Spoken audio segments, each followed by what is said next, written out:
Okay mga kapulido, nandito na tayo sa Infanta, Quezon. Sa lahat ng mga motoristang dumadaan dito mga kapulido, hindi pwedeng hindi sila hihinto dito sa area na to. Yan.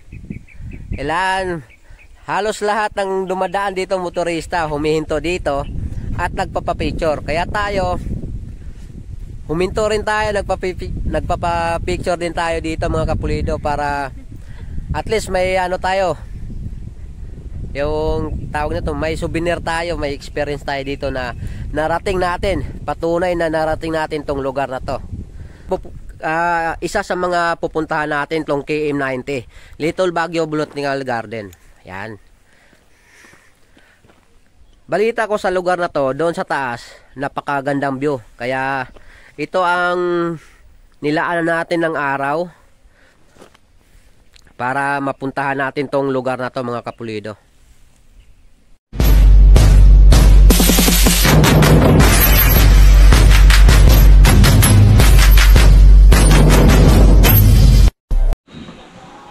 Okay mga kapulido, nandito na kami sa destinasyon kung saan ang lugar na gusto namin puntahan mga kapulido. Dito sa KM90. Napakagandang halaman mga kapulido. Ayun, no? Kaya pala wala mga tao dun sa baba. Nandito pala sa taas mga kapulido. Ano, ganda oh. Yan. Wow naman! Wow! Naman. Wow!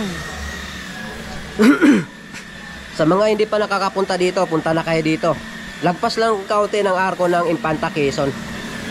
Kunting lakad lang. akala ko naman mga kapulido napakalayo. Yung pala, konting lakad lang, konting takbo lang, nandito ka na. Ibibideo natin mga kapulido ang lahat ng mga magagandang lugar dito sa KM90. Itong tinatayuan ko ngayon mga kapulido, ito under construction. Ayan. Yun, may ano sila doon, may little fish pan sila doon. Bababa tayo dyan mga kapulido. Hanggang doon yan mga kapulido. Yung kulay puti doon sa tuktok, yan, pwede nyong puntahan yan. Sa halagang 50 pesos lang, pwede nyong puntahan to lahat.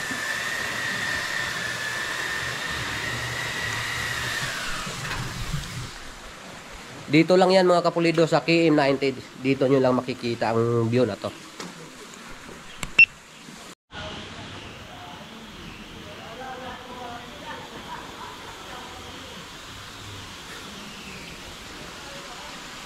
Ang nakakaiba sa mga iba nating pinupuntahang mga lugar mga kapulido, wala kang makikitang ganito.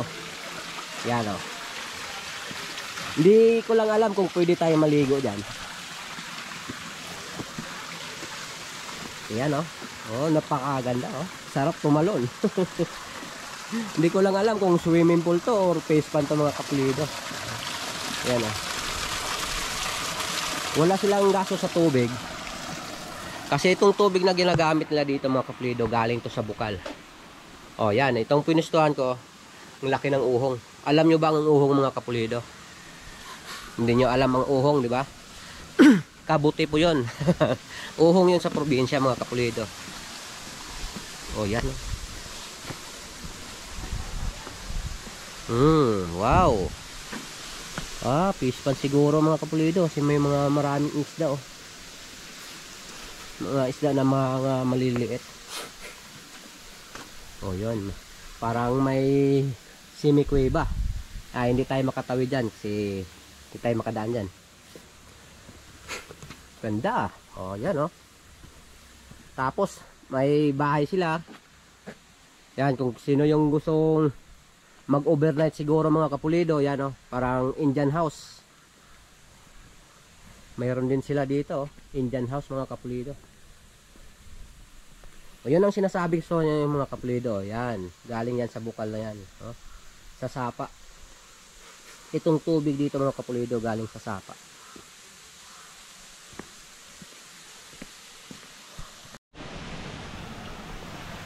Ito mga kapulido, nandito tayo sa maliit na tulay. Papunta yan doon sa taas. Kaya aakyatin natin ang lugar na yan para makita natin mismo. Kasi first time tayo nakapunta dito sa KM90. Dati pag nagra-rides ako, lagi ko itong nadadaanan pero hindi ako napapahinto dito. Ngayon lang tayo nagka-interest sa lugar na to. Kaya sulitin natin. Wow! Amazing! Oh.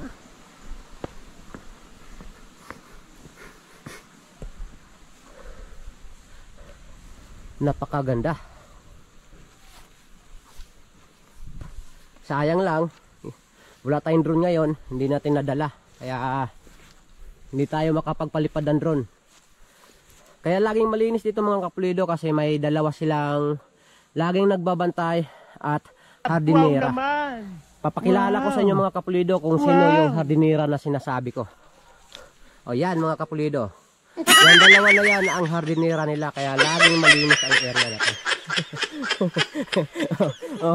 May natawa mga kapulido pag sabi kong hardinera yon. Kaya yan natawa. Akala mo walang joker dito nandito na sa kapulido. At saka pwede kayong umupo dito. At gaganyan-ganyan. Maganda dito pag upo mo tas iikot para mapunta ka doon sa swimming pool, di ba? Alam nyo ba mga kapulido, noong unang panahon, yung panahon ng giyera, may bumagsak na eroplano dito nung ginagamit sa giyera. Kaya hindi nila inaalis. Hindi nila inalis ang eroplano yun mga kapulido para maging remembrance sa lahat. Yan yan ang eroplano. Yun. Joke lang yun Ito. May bomba pang naiiwan. May bomba pang naiiwan.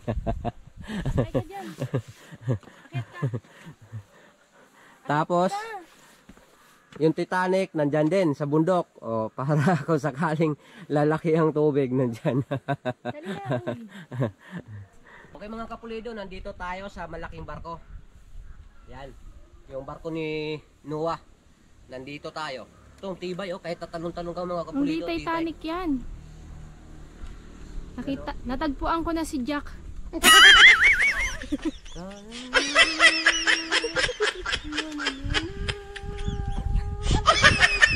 Ibon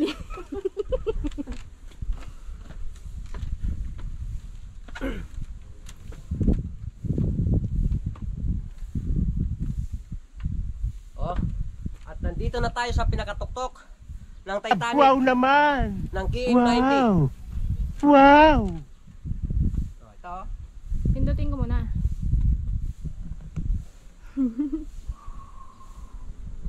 Tuko.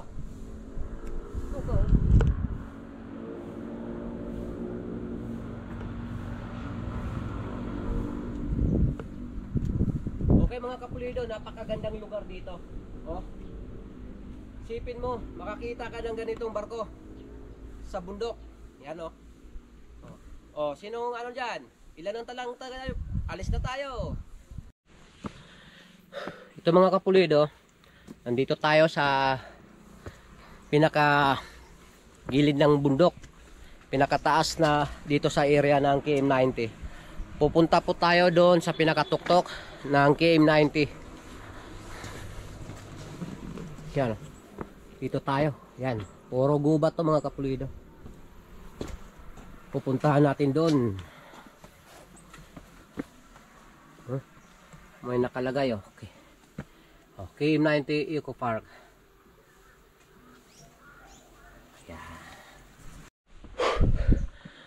Kaya pwede kayong mag-hiking dito mga kapulido, talagang may exercise kayo. Saka hindi madulas yung daan kasi nakasimento, saka may hawakan.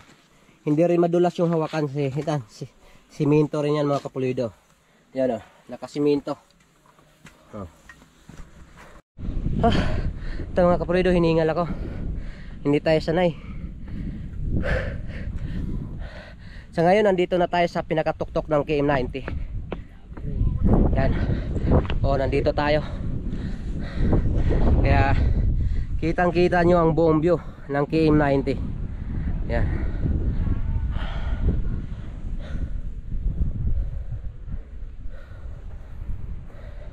hanggang doon yung tore na yung mga kapulido yan. Pwede nyo ring puntahan, pwede nyo ring pasyalan yan. Yan.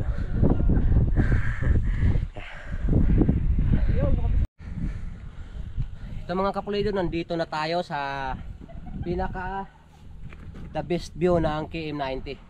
Yan, turi na yan. Akyatin natin mga kapulido. Go!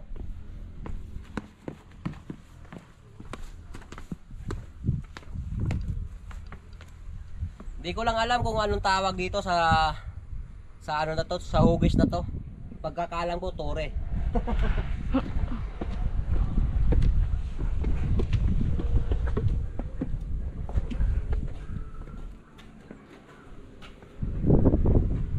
Aakyat pa tayo doon sa pinakatuktok.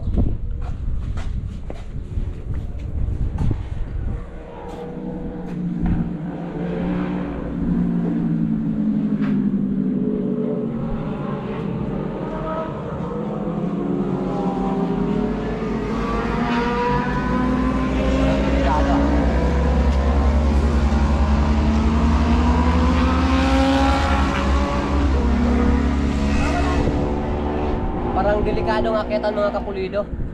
Dito oh.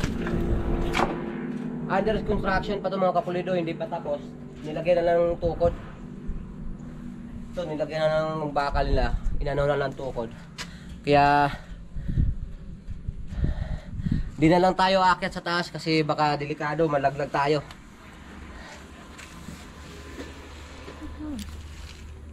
Mga kapulido, napakagandang lugar oh.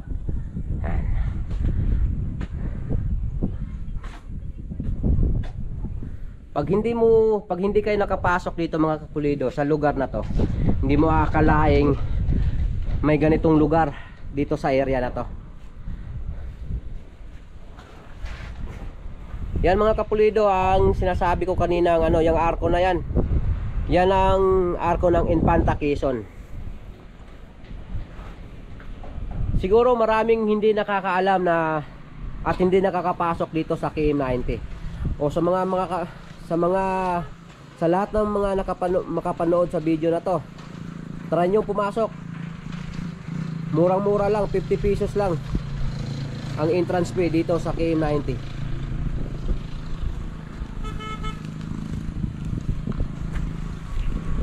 Sana natuwa po kayo mga kapulido at nagustuhan nyo ang vlog na to, na naipakita ko sa inyo ang kagandahan ng lugar na to sa ating pagmumotor ngayong araw na to.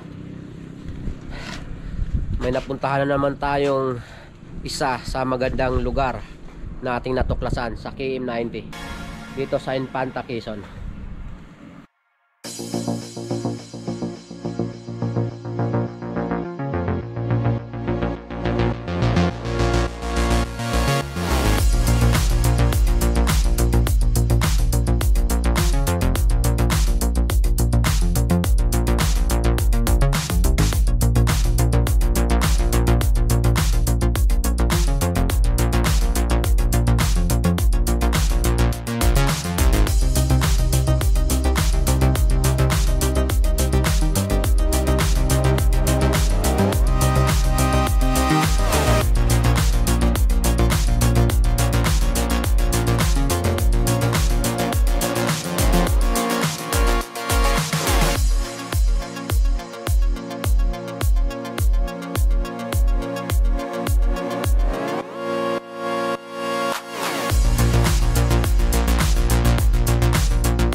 When you drop that booty down low.